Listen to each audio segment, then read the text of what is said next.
Investment की, तो कितनी इन्वेस्टमेंट लगा के सर ये स्टार्ट किया जा सकता है? सर किसी भी बिजनेस में जो मेन प्रॉब्लम आती है वो है मार्केटिंग सर। तो आप अपनी मार्केटिंग किस तरीके से करते हैं? आप ग्रो हुए हैं सर, कौन सी वैरायटी है सर ये? इसकी वैरायटी ये नामधारी सीड्स जो है कंपनी का नाम है। और जैसा कि आप सभी जानते हैं, आने वाले समय में खेती करने के लिए जमीन और पानी दोनों की कमी होती जा रही है। इसके लिए बेस्ट सॉल्यूशन है हाइड्रोपोनिक, यानी कि बिना मिट्टी की खेती। इस खेती में किसान भाइयों 70% जो है पानी की बचत भी हो जाती है। तो आज इस टेक्नोलॉजी के बारे में हम बिल्कुल डिटेल में जानकारी लेंगे, कैसे अपनी सब्जियों को बिना मिट्टी के उगाएं, कैसे इसकी मार्केटिंग करें, कहाँ पर इसको सेल करें, कितना खर्चा इसमें आता है और कितना मुनाफा एक किसान भाई इससे कमा सकता है। तो स्वागत है दोस्तों आपका बेस्ट फार्मर्स यूट्यूब चैनल में। खेती और खेती व्यवसाय से जुड़ी हर सही और सटीक जानकारी के लिए चैनल को सब्सक्राइब कर लीजिए दोस्तों, और इस वीडियो को अंत तक जरूर देखना क्योंकि ये वीडियो काफी महत्वपूर्ण है। नमस्कार सर। नमस्कार सर, अपने बारे में हमारे दर्शकों को बताइए सर।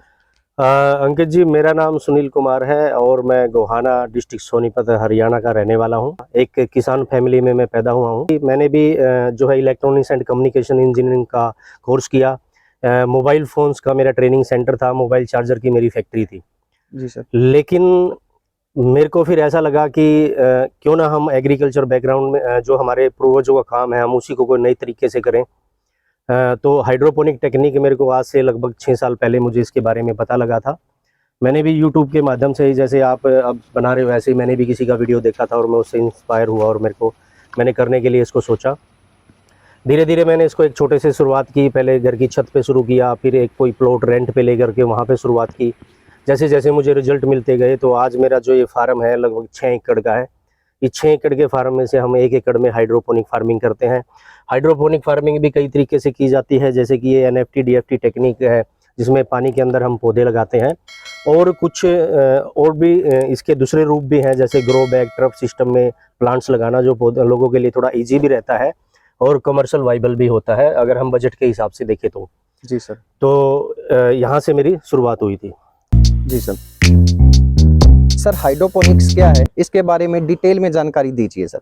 जी देखिए, हाइड्रोपोनिक एक सोइल लेस फार्मिंग है, या आप बोल सकते हैं कि विदाउट सोइल फार्मिंग है। जी सर। हाइड्रोपोनिक जो है एक ऐसी टेक्निक है जिसमें हम सोइल का 1% भी इस्तेमाल नहीं करते हैं। केवल कोई भी ऐसी जीरो टॉलरेंस की मीडिया में हम प्लांट्स को ग्रो करते हैं। जीरो टॉलरेंस बोला जाए तो जैसे कॉटन होती है, कॉटन की टॉलरेंस जीरो है, उसकी अपनी खुद की कोई भी न्यूट्रिशन वैल्यू नहीं है। अगर आप उसको जूस में डालेंगे और उसको सक करेंगे तो जूस का टेस्ट आएगा। अगर आप उसको किसी दूध में डाल के सक करेंगे तो दूध का टेस्ट आएगा, उसकी अपनी कोई भी न्यूट्रिशन वैल्यू नहीं है। जी सर। अगर मान लीजिए कॉटन के अंदर हम न्यूट्रिशन डाल दें, मीडिया जो माध्यम बनेगा वो कॉटन बनेगी, और पानी में मिक्स करके जो पौधे को रिक्वायर्ड न्यूट्रेंट है हम उस कॉटन में डाल दें और उसमें प्लांट्स लगा दें, तो पौधे को वो न्यूट्रिशन जो मिट्टी से मिल रहे थे अब वो कॉटन से मिल जाते हैं। जी सर। और वहाँ पे सोइल का 1% भी यूज नहीं होता। इसी प्रकार जो विदाउट सोइल फार्मिंग को हाइड्रोपोनिक बोलते हैं, ये फ्रांस की टेक्निक है। फ्रांस के एक साइंटिस्ट थे फ्रांसीसी बेकन, 1926 में इस टेक्निक के बारे में उन्होंने हमारे को बता दिया था। लेकिन उस टाइम पे लोग इतने अवेयर नहीं थे, तो समय के चलते अब लोग इससे अवेयर हुए तो इस टेक्निक के बारे में पता लगा। इसकी बेनिफिट ये है कि इसके अंदर डिजीज वगैरह कम आते हैं, क्योंकि सोइल में जो हमारे न्यूट्रिशन वैल्यू की कमी होती है तो उससे हमारे प्लांट्स के ऊपर जो इंसेक्ट होते हैं, डिजीज होते हैं, वो ज्यादा अटैक करते हैं। बिल्कुल सर। और हाइड्रोपोनिक में क्या है कि प्रॉपर मात्रा में जब न्यूट्रिशन प्लांट को मिलते हैं तो पौधा हेल्दी होता है, और हेल्दी पौधा कई तरह के इंसेक्ट और डिजीज से लड़ सकता है। बिल्कुल सर। तो हाइड्रोपोनिक टेक्निक में हम जो है विदाउट सोइल ही फार्मिंग करते हैं। जी सर। सर, सबसे पहले ये बताइए, हाइड्रोपोनिक फार्मिंग और सर जो मिट्टी में खेती करते हैं किसान भाई, उसमें क्या डिफरेंस है और क्यों किसान भाई हाइड्रोपोनिक पे शिफ्ट हो, सर इस बारे में बताइए।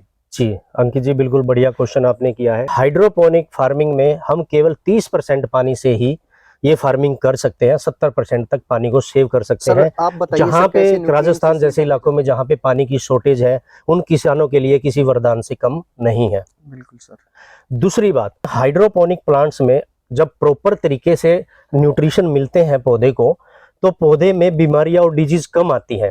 हम इसको एक ऑर्गेनिक फॉर्म में इस प्लांट्स को हम तैयार कर सकते हैं। तीसरी, अगर मेजर डिफरेंस की बात करें तो आजकल का जो नया यंगस्टर है जो चाहता है कि उसके कपड़े भी खराब ना हो और वो एक सफल किसान भी बने, तो उसके लिए ये टेक्निक बहुत ही बढ़िया है। तो सर ये आपने जो टमाटर लगा रखा है सर, कौन सी वैरायटी है सर ये टमाटर की वैरायटी की बात की जाए तो ये नामधारी सीड्स कंपनी है। जी सर। 4266 जो है इसका वैरायटी है, 4266 नामधारी कंपनी का जी सर। ये सीड्स है। जी सर। सर हाइड्रोपोनिक्स का एक बेसिक वर्किंग मॉडल हमारे किसान भाइयों को समझाइए सर, कैसे काम करता है, क्या क्या इसके लिए जरूरत की चीजें होती हैं, इस बारे में बताइए सर। हाइड्रोपोनिक देखिए मैंने बोला है कि एक सॉइल फ्री फार्मिंग है जी सर। और इसको कई तरीके से किया जा सकता है। बिल्कुल सर। जैसे हमारा नारियल का बुरादा होता है, जो कोकोनट का हस्क होता है, जी सर। वो भी एक जीरो टॉलरेंस मीडिया है। जी सर। हम उसको ग्रो बैग में भर लेते हैं, यानी कोई भी एक ऐसा हम आकार का कोई ग्रो बैग जिसके अंदर हम वो मीडिया भर लें और उसमें न्यूट्रिशन डालें, तो उसमें भी हम पौधा लगा करके हाइड्रोपोनिक टेक्निक से जो है वो प्लांट्स तैयार करते हैं। दूसरा जो आप ये चैनल देख रहे हैं, इसको हम NFT DFT चैनल बोलते हैं। इस चैनल के अंदर पानी चलता है और पानी के अंदर न्यूट्रिशन होते हैं। सर NFT मतलब sir NFT nutrient film technique, जिसमें जो न्यूट्रेंट है वो लगातार कंटिन्यू रोटेट होते रहते हैं। इसके लिए एक रिजर्व टैंक बनाया जाता है। उस रिजर्व टैंक में जो पौधे के लिए रिक्वायर्ड टेम्परेचर न्यूट्रेंट होते हैं वो हम उस टैंक के अंदर, रिजर्व टैंक के अंदर घोलते हैं। उसके बाद वही न्यूट्रेंट इन पाइपों के अंदर से रोटेट होता रहता है और वापस यही पानी जो है उसी टैंक के अंदर जाता रहता है। जी सर। उसी टैंक में ये पानी जाएगा, यही पानी फिर रोटेट होकर इन पाइपों में जाएगा। जैसे कि मैं आपको दिखाऊं, अब ये जो प्लांट्स है, अब ये प्लांट्स हमने लगाया है, अब ये पानी के अंदर लगा हुआ है। इसके जो रूट्स हैं वो सारे के सारे पानी के अंदर है। इस चैनल के अंदर पानी है, इसके अंदर न्यूट्रिशन है। ये प्लांट जो है न्यूट्रिशन उठाते हैं और सर्वाइव करते हैं। तो एक मॉड्यूल हाइड्रोपोनिक का ये भी है और एक जो है ग्रो बैग भी है, जो कि जैसे कि आप इसमें वीडियो में दिखा सकते हैं। सर हाइड्रोपोनिक्स के लिए सर कुछ इंपॉर्टेंट फैक्टर्स भी होंगे, जैसे sir weather, temperature, humidity, TDS, sir इस बारे में बताइए। के लिए रिक्वायर्ड तो सबसे पहले तो हमारे को एक प्रोटेक्टेड एरिया हो गया, पॉली हाउस, नेट हाउस जिसको बोलते हैं। सर। दूसरा, इसके लिए कोई अलग चीजों की जरूरत नहीं होती हमें। इसके कुछ ग्रोइंग मीडिया होते हैं, जैसे कोकोपीट, नारियल का बुरादा, कुछ ग्रो बैग्स, या फिर ये हमारे चैनल होते हैं NFT PVC पाइप वगैरह, ये चाहिए होते हैं। एक रिजर्व टैंक चाहिए होता है जिसके अंदर हम न्यूट्रिशन वगैरह घोलते हैं। TDS मीटर, pH मीटर, ये तो इसके एक बेसिक इंस्ट्रूमेंट है, ताकि हम यहाँ पे पौधे को TDS और pH भी उसकी आवश्यकता के अनुसार देते हैं, जिससे पौधा अच्छा रिएक्ट करता है और अच्छा रिजल्ट देता है। सर हाइड्रोपोनिक्स में बिल्कुल स्टार्टिंग से बताइए सर, जो पहला स्टेप होता है जब आप बीज लगाते हैं तो वहां से कैसे आप लगाते हैं, इस बारे में बिल्कुल डिटेल में जानकारी दीजिए। देखिए, तो सबसे पहले पौधे की नर्सरी तैयार की जाती है। हाइड्रोपोनिक में भी हम नर्सरी तैयार करते हैं, लेकिन हमारी जो नर्सरी होती है वो सोइल लेस होती है। हम इस नर्सरी में भी किसी भी मिट्टी का इस्तेमाल नहीं करते हैं। इसके अंदर आप देखते हैं ये नारियल का बुरादा ही है, कोकोनट ही है, जिसके अंदर हम सीड्स डालते हैं और नर्सरी को तैयार करते हैं। सबसे पहले इस कोकोपीट को धोया जाता है। जी सर। उसके बाद इसके अंदर हम सीड्स डालते हैं, जैसे किसान मिट्टी में डालते हैं। जी सर। वैसे ही हम भी एक एक सीड, एक एक जो कॉलम है, ये जो ट्रे है, जी सर, ये ट्रे इसको प्रो ट्रे बोलते हैं, जो कि नर्सरी तैयार करने के लिए आपको मार्केट में कहीं भी इजीली मिल जाएगी, किसी भी एग्रीकल्चर शॉप पे। एक ट्रे के अंदर लगभग 99 पौधे हम तैयार करते हैं और इस ट्रे के अंदर जो अपना मीडिया है, कोकोपीट है, उसको हम भरते हैं, उसके अंदर बीज लगाते हैं। एक रिक्वायर्ड टेम्परेचर जो नर्सरी के लिए जरूरी होता है, एक रिक्वायर्ड मॉइस्चर जो नर्सरी के लिए जरूरी होता है, हम उस टेम्परेचर पे उस ट्रे को रखते हैं और वो मॉइस्चर इसके अंदर देते हैं। जी सर। उसके बाद जब नर्सरी के स्प्राउट बाहर आते हैं, हम उसको फिर बाहर शिफ्ट कर देते हैं, जहाँ पे भी इसको सनलाइट भी मिले और इसके लिए जो रिक्वायर्ड टेम्परेचर है वो भी इसको मिले। तो इस तरीके से हम यहाँ पे नर्सरी तैयार करते हैं। इसमें जो नर्सरी तैयार होती है वो डिजीज फ्री होती है, हेल्दी होती है, और इसको हम कहीं भी जो है अपने फील्ड में, हाइड्रोपोनिक में या अपने पॉली हाउस में या ओपन फील्ड में कहीं भी इसको ट्रांसप्लांट कर सकते हैं। जी सर। तो इस तरीके से नर्सरी तैयार की जाती है। फिर हमारे जैसे ये कप है, नेट पॉट है, इसके अंदर हम ये नर्सरी शिफ्ट कर देते हैं। सर जैसे नर्सरी बना ली, उसके बाद सर आपने इसमें जो है पौधा ट्रांसप्लांट कर दिया, देन सर इसके बाद जो इसके अंदर जो न्यूट्रिएंट्स चलते हैं सर, वो कैसे प्रिपेयर होता है सर, कैसे मेंटेन होता है, इस बारे में बताइए सर। देखिए, पौधा चाहे हाइड्रोपोनिक हो या सोइल वाला हो, जी सर, सभी को 16 तरह के पोषक तत्वों की आवश्यकता होती है। जी सर। ये जो 16 पोषक तत्व है, कुछ तो पौधा वायुमंडल से ले लेता है, जैसे ऑक्सीजन, हाइड्रोजन, कार्बन डाइऑक्साइड। ये पौधे, ये तो हमारे लिए गॉड गिफ्टेड है, जो वायुमंडल से पौधा लेता है, क्लाइमेट से, जो कि पौधे को 96% चाहिए। जी सर। अब जो 4% न्यूट्रिशन होते हैं, उस 4% में टोटल 13 तरह के न्यूट्रिशन डाले जाते हैं। उसमें जैसे कि हमारा नाइट्रोजन है, फास्फोरस है, पोटास है, कैल्शियम, मैग्नीशियम, सल्फर और सभी माइक्रो न्यूट्रेंट जैसे कि zinc, copper, iron, boron, nickel, ये सारी चीज़ें। जी सर। तो ये जो न्यूट्रिशन होते हैं ये हमें रेडीमेड फॉर्म में एक एग्रीकल्चर शॉप पे इजीली मिल जाते हैं। जी सर। ये हमें मिल जाते हैं और इनका एक रेशो होता है जिसको हम फार्मूलेशन बोलते हैं। जी सर। वो जो फार्मूले के अकॉर्डिंग यानी किस पौधे को कितना न्यूट्रिशन चाहिए, जैसे टमाटर को थोड़ा सा अलग न्यूट्रिशन चाहिए, खीरे को थोड़ा अलग न्यूट्रिशन चाहिए होता है, तो वो न्यूट्रिशन का हम एक फार्मूला बना करके अपने रिजर्व टैंक में घोल देते हैं। जी सर। अब वो रिजर्व टैंक में जो पौधे को रिक्वायर्ड न्यूट्रिशन है वो उस रिजर्व टैंक में से उसको मिल जाते हैं और वो जो पानी रोटेट होता रहता है पौधे की रूट्स उस न्यूट्रिशन को उठाते रहते हैं। तो हाइड्रोपोनिक में जो सीखने वाली बात यही है, वो न्यूट्रेंट का जो फार्मूलेशन है, किस पौधे को कितना डालना है, किस तरीके से डालना है, एक रिक्वायर्ड स्पीड के जरिए भी देते हैं। ऐसा नहीं है कि हमने इस पानी के पाइपों के अंदर बहुत ज़्यादा स्पीड से प्रेशर से पानी चला दिया और बहुत स्लोली चला दिया। उसका भी एक स्पीड होता है, उसको भी मेजर किया जाता है कि इतनी स्पीड से पानी चलेगा जिसमें से पौधा इजिली न्यूट्रेंट उठा लेता है। जी सर, जैसे फॉर्मुलेशन की बात की आपने, हर क्रॉप का अलग है सर, तो ये सब कैसे पता लगेगा सर कि कौन सी क्रॉप के लिए कितना मीडियम? जी देखिए, इसके लिए थोड़ा सा जो भी किसान भाई इसको करना चाहता है, इस टेक्निक पे आना चाहता है, तो उसको थोड़ा सा इसके बारे में समझना पड़ेगा, कोई ट्रेनिंग लेनी पड़ेगी, कोई कंसल्टेंसी लेनी पड़ेगी, क्योंकि ये टेक्निक अभी इंडिया में नहीं है। सर आप बताइए सर, कैसे न्यूट्रिएंट्स इसमें डाले जाते हैं और कैसे पानी जो है न्यूट्रिएंट्स वाला पानी सर्कुलेट होता रहता है सर? जी देखिए, जैसे आप देख रहे हैं कि ये हमारा एक रिजर्व टैंक है। इस टैंक के अंदर न्यूट्रेंट सॉल्यूशन है और इसके अंदर न्यूट्रेंट घोले गए हैं। जी सर। अब यहाँ पे एक कूलर पंप लगाया गया है जो कि वो कूलर पंप पानी को ऊपर चढ़ाता है। जी सर। हर एक पाइप के अंदर जो है पानी इनपुट होता है, ये आप देख रहे हैं। जी सर। ये पानी जाता है हर एक पाइप के अंदर। जी सर। और यही वाला पानी जो है पूरे चैनल में घूमता है आगे तक। जी सर। और उसके बाद सभी पाइपों में ये पानी रोटेट होकर के वापस इसी रिजर्व टैंक में आ जाता है। जी सर। अब इस रिजर्व टैंक में हम जो भी हमने, जैसे कि हमारे पास ये न्यूट्रिशन है, इसमें वो 16 तरह के न्यूट्रिशन हमने घोले हुए हैं। ठीक है सर। ठीक है, हम इसको इस पानी के अंदर ऐसे ऐड कर देते हैं। जी सर। अब ये न्यूट्रिशन जो है इस रिजर्व टैंक में घुल गए हैं। जी सर। जो भी पौधे के लिए रिक्वायर्ड न्यूट्रिशन है वो इसके अंदर आ गए हैं। अब यही न्यूट्रिशन जो है ये हमारा पंप है, जो कूलर पंप है, ये उठा करके सभी पाइपों में डाल देगा। जी सर। और ये पानी सभी के रूट्स तक मिक्स होकर के वापस यहीं पे आ जाएगा। अब हमने पौधे को कितने न्यूट्रिशन देने हैं, कैसे टीडीएस और पीएच मेंटेन करना है, जी सर, वो इस रिजर्व टैंक को हम से चलते हैं। इससे हमें पता लगता है कि पौधे को कितने न्यूट्रिशन की जरूरत है। जी सर, या कितना न्यूट्रिशन इसमें ज़्यादा हो गया है, क्या इसको पानी चाहिए, न्यूट्रिशन चाहिए, जो भी चाहिए हम सारा का सारा इस रिजर्व टैंक के माध्यम से पता करते हैं। सर कितने दिन तक सर ये पानी रिक्वायर्ड रहेगा सर, कितने दिन में चेंज करना पड़ेगा? देखिए, अब वो डिपेंड करता है आपकी वेजिटेबल्स पे। जी सर। वो रिजर्व टैंक पे भी डिपेंड करता है।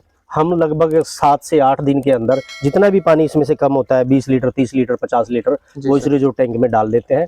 और जितने भी न्यूट्रिशन कम होते हैं, पौधा न्यूट्रिशन को उठा लेता है, वो न्यूट्रिशन हम इस टैंक में डाल देते हैं।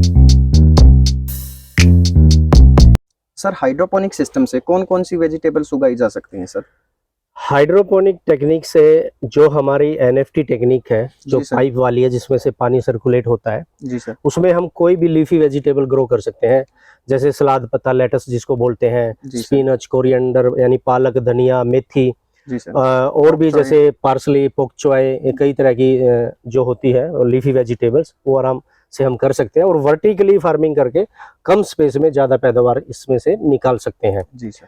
दूसरा, जो अगर हम बड़ी वेजिटेबल्स लें जो लंबे टाइम के लिए चलती हैं, जैसे कि टमाटर है, शिमला मिर्च है, या खीरा है, बैंगन है, इस तरह की जो वेजिटेबल्स है, हम ग्रो बैग टेक्निक पर, यानी हम ग्रो बैग के अंदर, या फिर जैसे ये आप देख रहे हो यहाँ पर जो हमने एक नाली सिस्टम, चैनल सिस्टम बनाया है और इसके अंदर कोकोपीट भरा हुआ है। जी सर। इस चैनल सिस्टम के अंदर आप कोकोपीट भर के इस तरीके भी बहुत सस्ते और कम खर्चे में, कम लागत में आप ये बड़े तरह के पौधे, जैसे कि टमाटर आपने यहाँ पे देखे, इस तरीके से आप ग्रो कर सकते हैं। जी सर। हमारे किसान भाई काफी कंफ्यूजन में रहते हैं सर। हमारे किसान भाई सोचते हैं कि जो पाइप में पानी फ्लो होता रहता है सर, उसी में जो है जो खेती होती है वो हाइड्रोपोनिक्स है, लेकिन सर इसके बियॉन्ड भी कुछ है आई थिंक, जी। वो हमारे किसान भाइयों को क्लियर कीजिए सर। देखिए, मैं फिर एक बार उसी बात पे आता हूँ, कोई भी जीरो टॉलरेंस का मीडिया ले लीजिए जी सर। जिसमें मिट्टी का अंश ना हो या उसकी खुद की न्यूट्रिशन वैल्यू ना हो, जी सर।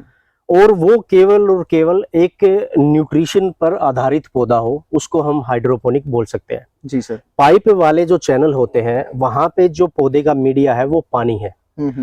हम एक पाइप के अंदर पौधे को होल्ड करते हैं और उस पाइप के अंदर पानी बहता है, उसमें न्यूट्रिशन है, पौधा जो है उसको न्यूट्रिशन को उठाता है, ग्रोथ करता है, वो भी हाइड्रोपोनिक है। जी सर। लेकिन जो हम कोकोपीट बैग के अंदर या इस नाली के अंदर जो हमने कोकोपीट भरा हुआ है, जी सर। इसकी भी जीरो टॉलरेंस है। इसमें हम कोई भी गोबर का खाद नहीं डाला है, कोई भी हमने इसमें कोई मिट्टी नहीं डाली है, या कोई भी यूरिया डीएपी हमने इसके अंदर नहीं डाला है। जी सर। केवल और केवल कोकोपीट है जिसका अपना खुद की कोई भी वैल्यू नहीं है। जी सर। अब इसमें हम पानी के माध्यम से न्यूट्रिशन डालते हैं। जी सर। और इसमें प्लांट्स को ग्रो करते हैं। जी सर। ये इस तरह का बनाने का फायदा ये है क्योंकि पाइप वाले जो पौधे हैं, जी सर, उनमें आप 20-20 फीट लंबे पौधे को होल्ड नहीं कर सकते। बिल्कुल जैसे कि आपने टमाटर देखा, टमाटर की लेंथ हमारी 18 फीट तक के आसपास है। बिल्कुल सर। अब सर हाइड्रोपोनिक्स के जो स्ट्रक्चर हैं उनके बारे में डिटेल में जानकारी दीजिए सर। देखिए, हाइड्रोपोनिक के जो हैं, एक तो हमारा एनएफटी और डीएफटी चैनल होता है। जी सर। जिसके अंदर पानी रोटेट होता है। जी सर। और उसके अंदर हम लीफी वेजिटेबल लगा सकते हैं, जैसे कि पालक, धनिया, मेथी सब। जी सर। दूसरा हमारी एक टेक्निक होती है ग्रो बैग टेक्निक, जैसे कि यहाँ पे आप देखा है। जी सर। ये बैग होते हैं, इनमें हम नारियल का बुरादा भरते हैं और इसके अंदर पौधा लगाया जाता है और ड्रिप लाइन के माध्यम से जो है हम इसमें न्यूट्रिशन डालते हैं। जी सर। एक और टेक्निक है कि जैसे कि हमने टमाटर लगाए हुए हैं, वो ईंटों के बेड बनाए हुए हैं, उसमें पॉलीथीन सीट बिछा करके उसमें भी नारियल का बुरादा भरा हुआ है और उसके अंदर हम ड्रिप लाइन से न्यूट्रिशन देते हैं और इसमें पौधे लगाए हैं। इसके बाद कई और भी टेक्निक होती है, जैसे डच बकेट सिस्टम होती है। डच बकेट के अंदर परलाइट भरा जाता है और उसके अंदर पौधे लगाए जाते हैं, लेकिन वो महंगी टेक्निक है। हमारे किसान भाई इतना खर्चा ना करे तो बढ़िया है। सर हाइड्रोपोनिक्स में जो डिजीज कंट्रोल होता है सर, वो कैसे किया जाता है सर, वो बताइए। देखिए, फंगल डिजीज जो होती है, जो फंगस के कारण, क्लाइमेट के कारण आती है, मॉइस्चर के कारण आता है, जी सर, वो कहीं भी आ सकता है। हाइड्रोपोनिक में भी आ सकता है और सोइल में भी आ सकता है। बिल्कुल उसके लिए तो आपको पानी पे कंट्रोल करना पड़ेगा, ह्यूमिडिटी लेवल पे कंट्रोल करना पड़ेगा। जी सर। उसके बाद जो हमारे इंसेक्ट अटैक होते हैं, मैंने बताया कि ये हम एक प्रोटेक्टेड एरिया के अंदर करते हैं। जी सर। प्रोटेक्टेड एरिया में 90% तक तो हमारे जो इंसेक्ट है वो अंदर नहीं आ पाते हैं। वैसे ही हमारे जो है इस तरह के अटैक से पौधे बच जाते हैं। फिर दूसरा फैक्टर ये है कि हमारे पौधे को जब हेल्दी न्यूट्रिशन मिलते हैं, पौधा हेल्दी होता है, तो वो खुद भी अपने आप को इंसेक्ट से जो है अपनी रोकथाम कर लेता है।